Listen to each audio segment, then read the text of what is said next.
Hello, my name is Catherine Vanstone, and I'm going to have a conversation with Alina Garcia Ravelo. For Our Stories, Our Lives, an oral history project with the Georgia Libraries for Accessible Statewide Services. It is December 14th, 2018, and this is being recorded at the Georgia Industries for the Blind in Bainbridge, Georgia. So, what is your story? Hello, like I say, my name is Alina Garcia Ravelo. I born in Cuba with con dystrophy. I born with that disability. It's a really not common disability. Not a lot of people have that. What happened to me is I receive like more light than I'm supposed to, so the light bother me a lot. I always wear sunglasses when I go outside, and even inside the room, I have difficult to see well because of the light. The light really bothered me. I born in Cuba. I went to the school for the blind over there. We didn't have assisted technology, so it was really hard. My classroom was about the size of 8 students, more or less. We really had a very good teachers, but like I say, no assistive technology. I didn't have anything to help me with the materials or anything like that. Just magnifier glasses. That was the only thing.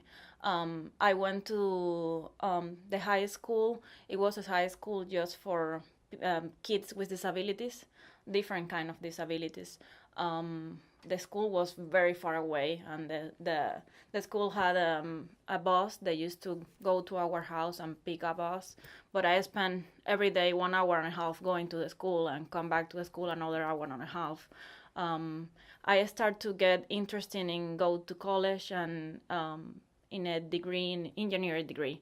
So I start college in the University of Havana, studying industrial engineer. And that was the really hard part, because when I get out of this school for kids with disability was when I start to really feel the real world, put it in that way. Even my parents always treat me like a regular child. It was difficult when I just started university. I remember the first day at the school, I was in the physics class, and the professor started to write in the board really, really small, and I couldn't see it. And the only thing that I had at that time was a small telescope that my doctor gave me. But it was my first day in the school, so I didn't want that everybody knows that I was legally blind, um, because you are young and you don't want to look weird in the class. Or so at the break time, I talked with the professor and I told him, "Please, can you write a little bigger for me?" And he said, "I have to think about it." That was his reaction. And when we came back in the room, he started to write even more small. So that day was terrible.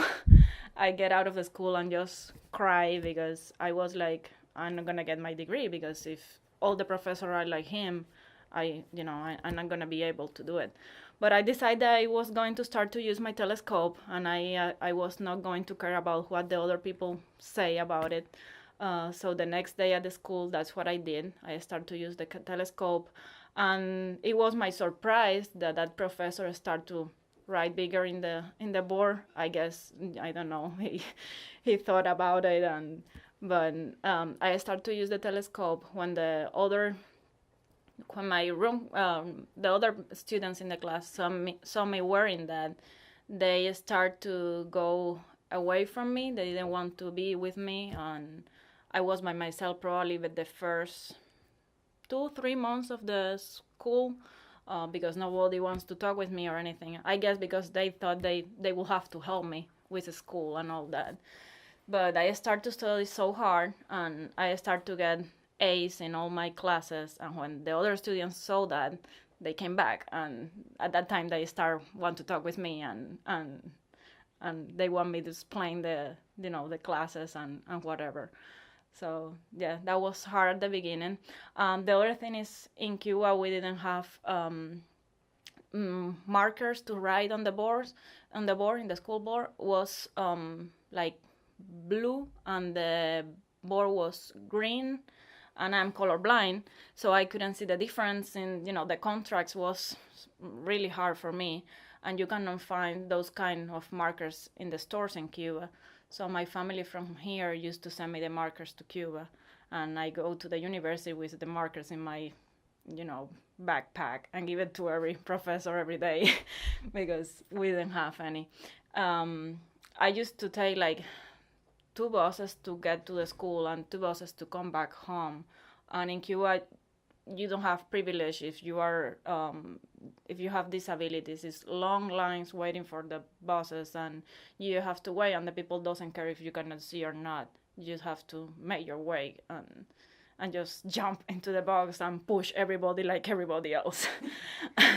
But I graduated top of my class. And after that, I started to think that I want to leave Cuba because as industrial engineer, the school offered me a job in the school, in the university as a professor. But what I was going to make was $25 a month. So it's no way that you can live with that. So the only possibility for me was to stay at the home with my mom, my father, and live with them because I couldn't afford to buy a house or anything. Thank God my father has a good job, so he could support me. But I didn't want that for me. So I have family in Mexico. I had family in Mexico, family here in the United States, and I started to talk with them and told them that I wanted to come here. My family, my mom and my dad at the beginning, they didn't like the idea because first they want to be with me, and second with my visual impairment. That was really tough, but at the end I found a way. I went to Mexico. I crossed the border.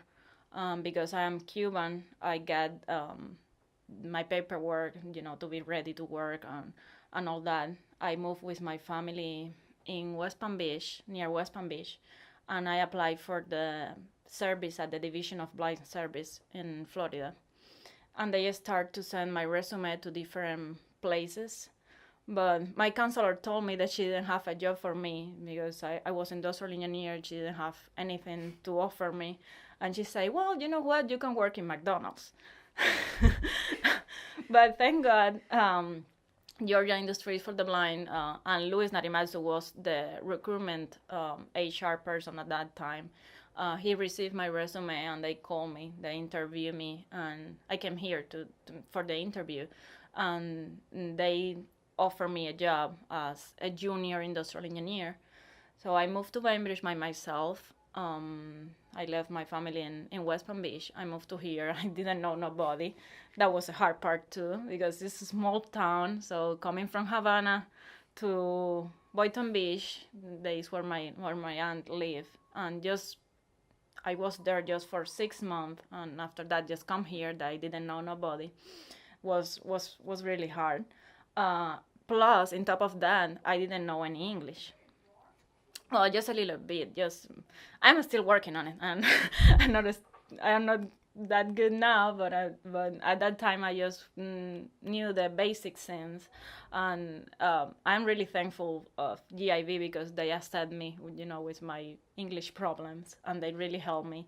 And I came here. I used to work for the other engineer that was here, and I rent an apartment. I start to live here. And after that, I think it was 2 years after that, I bought my house. And now I get promoted to industrial engineer, not junior industrial engineer anymore. I start my master's degree, and I finished my master's degree this year. And I got my certification in Six Sigma Green Belt. It's for quality. And now I live in my house. I was able to brought my mom and my sister from Cuba. They are here with me now, and that's it. That's what I have been doing here. So where do you find your support here in Bainbridge? Where did I find support? Basically here at GIV. here, you can talk with everybody, and everybody's going to try to help you in the way that they can. Luis helped me a lot with assistive technology. Like I say, I didn't know anything about it, so he was the first person that told me, you need to know about Zoom text and Magic and things like that, because I didn't have idea. So he really helped me. Like I said, the Division of Blind Service helped me to come here, and they pay for the Zoom text for me, and that's what really helped me. You talked about getting on the bus in Cuba and Havana and some of the challenges of that, and the markers, things we take for granted here in America. Growing up, and you said it was, what were some of the challenges as a kid? You were going to the disability school, but... really, like I say, my mom and my dad, they didn't treat me like I had a disability. But for example, the kids used to play in Cuba in the streets and all that. I couldn't do that because I wasn't able to see the cars, of course, and bicycles and all that. So I always stay close to my house. They were playing hide and seek, I think you call here, and I was just staying close to my house. And in the school, for example, I didn't like the buses stop close to my house, but not really in my house. So I didn't like the regular kids go to the school. They just walk because they don't have problem. They just walk. But my mom and my dad, they always go and get me because they were afraid about my visually impaired. And in Cuba we don't use a lot of canes like for the blind. I don't know. I guess because we don't have it. I grew up in the school for the visually impaired, and I don't remember kids wearing the canes, just blind kids. They just don't wear it. I guess because in Cuba we don't have those. And in the school it was really hard when I went to the university because the elementary school and high school the school has those buses, so I didn't have to worry about go to the school by myself. But in the university, it was really hard because I couldn't see the numbers on the bus. Like, I know I have to number 9, bus number 9, but I couldn't see the number. And I couldn't see the color either because they go by the numbers or by colors. But I'm colorblind. So I was all the time asking people, what is that bus, the one that's coming? What is that bus? And that bothered me because the people look at me like, you don't have a cane. When you don't have a cane, you look like you are a regular person. That's why I think it's very important when you go out, if you are able to use your cane so the people are aware that you have a disability. But in Cuba we didn't have it, so I all the time ask, what is that number, what is that color, and the people was like, why she asked me that? But that was a really challenge because I didn't like to be asking people about it. And because the sun bothered me a lot, that was another thing on top of that. I used to wear a regular pair of glasses that you can buy in the store, because in Cuba we don't have special glasses. So now that I came here, I have a very good glasses that is for people with my condition. And that really changed my life because now I can go out with my glasses and I can walk with not, I don't feel afraid and nervous about being walking because of the sun. The sun made me blind. The sun made me blind. But now with these glasses, I can do it. In Cuba, that was not possible.